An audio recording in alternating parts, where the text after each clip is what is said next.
The Buckeyes, yeah. Hi, thanks for coming.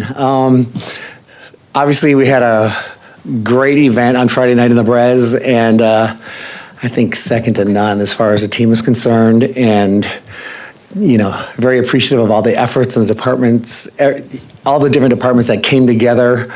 I realized it was all kind of done under the radar before we had a chance to know about it, but it was just perfect in my eyes. The team had a great time. It really, boosted them, and I think everybody, the whole experience to another level.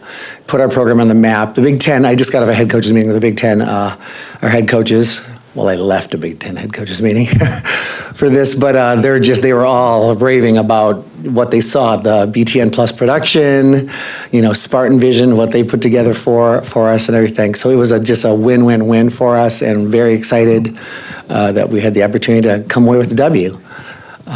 We meet Ohio State in Columbus this weekend in the Breslin Center at 6:30, and basically our plan is to take this show on the road and do just what we did this weekend, a little bit better, hone in a little bit on some of the little whoopsies or things that may not happen consistently. We're still changing lineups around and not necessarily taking kids in and out, but in a few cases we are on certain events, but jostling the lineup, maybe seeing someone may fit better in the third spot as far as the number one, the leadoff spot, because I feel like being, coming up on a quarter of our season this weekend, being over, we don't like to tell the student athletes that our lineups are solidifying because they all have equal opportunities to get in there every week, but we need to get them out there to be, their faces seen by judges and fans under that, under those different circumstances if they don't have that experience, to get some, so to see how they respond. So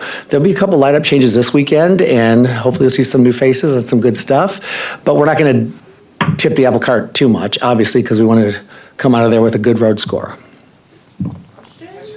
Mike, with a program that's already steeped in momentum, what did last weekend do for that momentum, if anything? It was great. Obviously, the rankings, it bumped us. We're on an average right now. So per meets up to week 7, we're on just an average of week to week to week, no matter if you started in week 1 or week 2. Bumped us up to number 4, which we're very excited about. And Florida's just hanging above us in number 3. And we know what happened down there. So we're just excited that we did it. It was a home score. Once we go to NQS in week 7, we'll have to drop that score if it's still our high score, because you throw out your high score and then the averages fall into place and the rankings all kind of go crazy for about a week or 2. But depending on what we can do from here to UCLA to, up to week 7, which the plan is stay in the 197 plus range, even mid to upper 197. That's the hopes, that's the goals and aspirations, and take it from there. We want to get better every week. We don't want to plateau. We want to just get better every week and start being consistent with the details that we've been addressing, and hoping the scores fall in the same place. Yeah, obviously the highest score came with, arguably the biggest crowd, probably not arguably. Do you think that was a factor in your athletes performing very well? Most definitely. And what it did, the intensity, the volume, the energy. I don't know, so many words you can use to describe it or whatever. But just the visibility of seeing Breslin to us looking packed like that. Initially they weren't going to open the upper bowl or whatever, the curtains were going to stay, and then all of a sudden they were open and there were lots of people up there. So yeah, I was looking up too much, I think, because it was just like, okay, don't look too stupid here. Don't look too awestruck by seeing this, but it just made the event that much bigger and better, and you feel more appreciated. The student athletes were like, this is all for us, and they're still talking about it. So they're still riding that high, and it definitely had an effect on the result, and them fighting, wanting to be better, wanting to show, look, we got more left in the tank. So yeah, it does that. It matters. Coach. Wondering about Alan obviously talked a couple weeks ago about the new arena and the proposal for that. What does that event on Friday do maybe to, I guess, enhance and solidify the need for that? And overarching kind of with the program itself, with a number of different ranked teams, just what the internal vibe is right now, particularly for some of the non-rev sports that have elevated.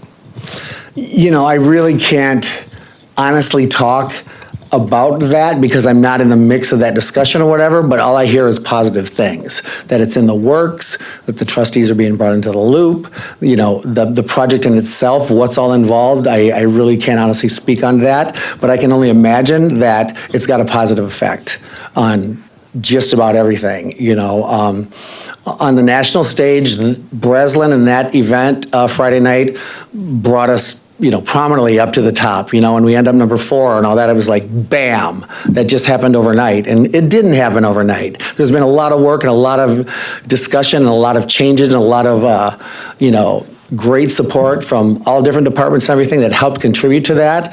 But it's being discussed, and from what I understand, February-ish something, there's more discussion about, I don't know if it's putting a timeline together or where. This is just things I'm hearing, and I'm not hearing it from Alan or anything like that, but everybody seems really excited about the potential and the possibility. With 6,000 people for a gymnastics meet, that kind of says, hey, there's demand here for if we get it. If we build it, that will come, right? That's how I look at it. Yeah, definitely. Coach, looking at the lineups last week, you got Skyla back in. She had been out those first 2 meets, came out on that anchor spot on floor, had a 9.9. So just what does that kind of say about her even being out to come in and always kind of be that solid of an athlete for you guys, and how excited you have her kind of slowly getting her way back into competing? Yeah, well, we knew she could do it, but bringing her back, one event at a time, we have to be very thoughtful because it is still 8 to 10 weeks then going into postseason left, and we don't want to ruin her for the rest of the season. So potential for coming into another event this weekend is there. We'll see how it plays out as we go along because we practice today, we travel tomorrow, and we compete Friday. So, her leadership, her enthusiasm, her talent, obviously, but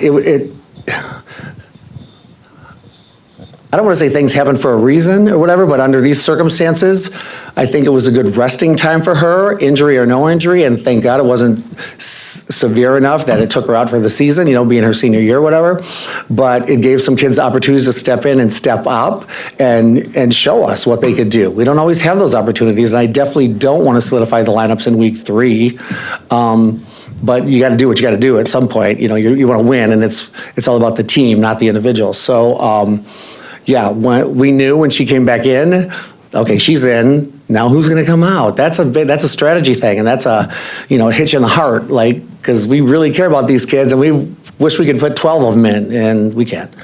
But this week we'll see if we can get her at one more event, and then it's going to be who comes out, how do we jostle the lineups around again?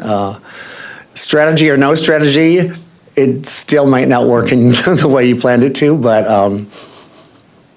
we hope so. Coach, how do you think that the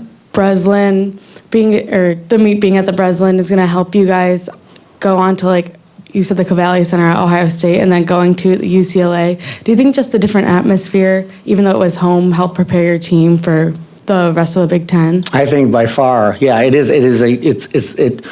They get conditioned to that kind of environment, that atmosphere with that many people, whether they're cheering for you or against you. I think one of the good things about NCAA women's gymnastics, and I've said it before, people may disagree, but when you get that many people in attendance, no matter what team you're rooting for, they want to see good gymnastics. And whether you're the rival, in-conference rival, or cross country, your Oklahoma, your Florida, whatever, they all want to see good gymnastics. Yeah, there's the sticklers that want to win at all costs and all that, but we appreciate the fact that they appreciate us and what we've got to show them, and we're just there to entertain and do our best and get a little better every week. So yeah, it does really set them up for, I think, more success because they like the enthusiasm. They like to see that our attendance is really dramatically increasing every year, and it's because of them, what they're bringing. Yeah. Mike, 2 things. In terms of recruiting elite athletes, what feedback did you get from last Friday with future prospects? And when you're deciding the order of your athletes, what makes you say, okay, that's our leadoff, that's our anchor, we're going to slot them 2 through 5? I wish I knew, and if you have any hints, let me know, because Nicole and Devin and I sit there, and obviously we each coach our own events and all that kind of stuff, but we have input on when it comes down to, I'm always, you see her more than I do, go with your gut. It's always go with your gut. And once again, we get a little emotional, hearts on our sleeve about, but I think she really deserves the chance. And then you're thinking, is that what's best for the team? And you got to take the personal connection or relationship out of it. We are always trying our hardest to not have favorites. We want to work from the kids that need the most help and elevate them the highest so they can be up there, hammering it out for a spot in the lineup, even if they're fighting for an exhibition spot right now. And fortunately that we have the depth right now, we can put up 2 exhibitions at our home meets, but we go to Cavalli this weekend, they're going to only let us do 1. So it's the host team's prerogative, their decision is how many exhibitions we put up. When it comes to, the program and the visibility of the program with going into Breslin and, I want to say the visibility of what Friday night showed social media wise on TV and radio shows and that kind of stuff, my emails, my texts are just burning up. I mean, great performance. It was great. It was so exciting. It was da-da-da-da. That's going to help recruiting down in the long run because we're more visible in a prominent way. And that number 4 still helps, but we got to stay up there. So, it's I feel like we're at a really happy, good place right now, but it's week 4. Did any athletes say, hey, I watched that. I wish I could have been there? Oh, yeah. Yeah. Yep. All the way from Romania. Like Adam, hockey coach was just talking about when he recruits, he has to get guys that always want to be at the rink. That's the most important place to be. Yeah. In your sport, it's the same thing. You want gym rats. That's Right. a factor in recruiting, isn't it? Right. Oh, it totally is. And that's why I think recruiting has gotten more difficult because it's more of a character assessment than it is a talent assessment. We're watching them.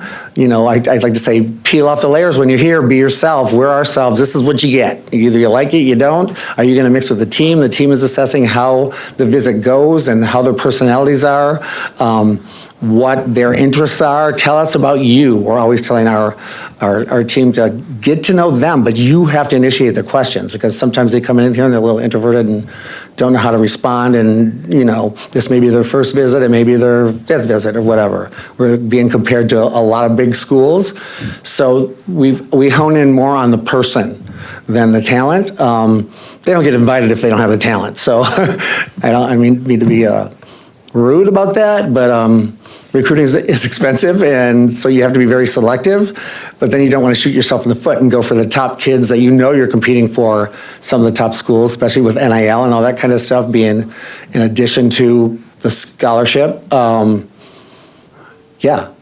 We make it about them and let them know that you come to Michigan State, we're going to take care of you. It sets their parents' minds at ease that these coaches, they're real. This is them, and I can feel comfortable with leaving my child or a young adult with them for 4 years and confident in the fact they're going to take care of them for us.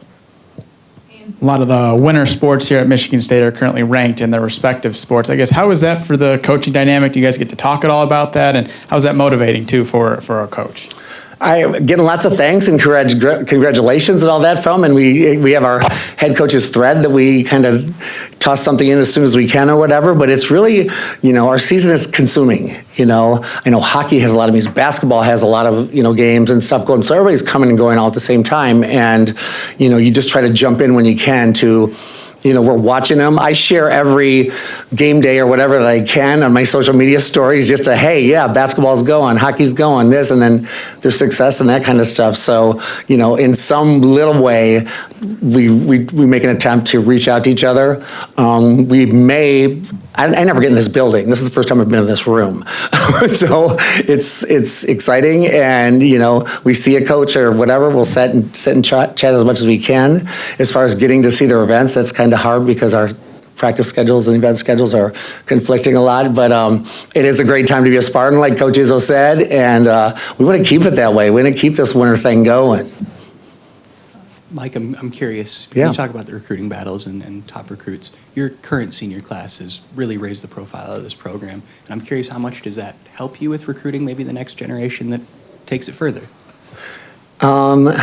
It's definitely helped. They're the basis for, they're the reason for why we're here where we are right now. They really are. I mean, it started back with the 2017-18 class and the Leah Mitchells, the Ashley Hoflicks, and those that all had this burning desire to not be the underdog anymore. They wanted to do something. It was right after COVID. Everybody was sick of just being restricted or told what they can't do. So, once the restrictions were, opened up, and we just got down to it. And I think with this class of 7, 2 fifth-year super seniors going out, and then our 5, including Skyla and Gabby, and Delaney and G, it's a lot of talent. It's a lot of leadership. We have a big class coming in, but as far as talent goes, we've raised the bar every year in our recruiting class, and I don't want to say they may have more skills, they may have more experience in competing at a higher level and being successful as well, but when you have 7 leaving and 7 coming in, you don't know what you're going to get on I don't want to say leadership, but just on a character. I mean, some of them acclimate easier than others when they come in. We try to bring them in July so they can take a class and they can work with us a little bit and, see how things work. This is how Michigan State University Gymnastics rolls. And that's a huge advantage to bringing them in early before fall when everything just, there's 50-some thousand students back on campus and they're like, well, where do I park? Well, you don't. So that's the big thing is getting them, like I said, their character. We recruited what we thought would fit and what would meld with our program. And once they're here, we do what we can to do that. And we're really extending ourselves as to if they're having issues or problems or homesick or, any number of things can come into play if they're from Florida, if they're from, wherever. So it's, there's an adjustment period. And I don't think it's something we have to snap our fingers and it has to happen on day 1 of official practice in September. We're working on it when they get here in July. Then they have a couple weeks off in August. They come back for the calm before the storm. And we go from there. We do a team retreat every fall. The first couple of weeks in September, we'll go somewhere in Michigan, usually to a beach town or something like that. And we do a lot of getting to know each other, telling our stories, seeing what kind of things they have in common.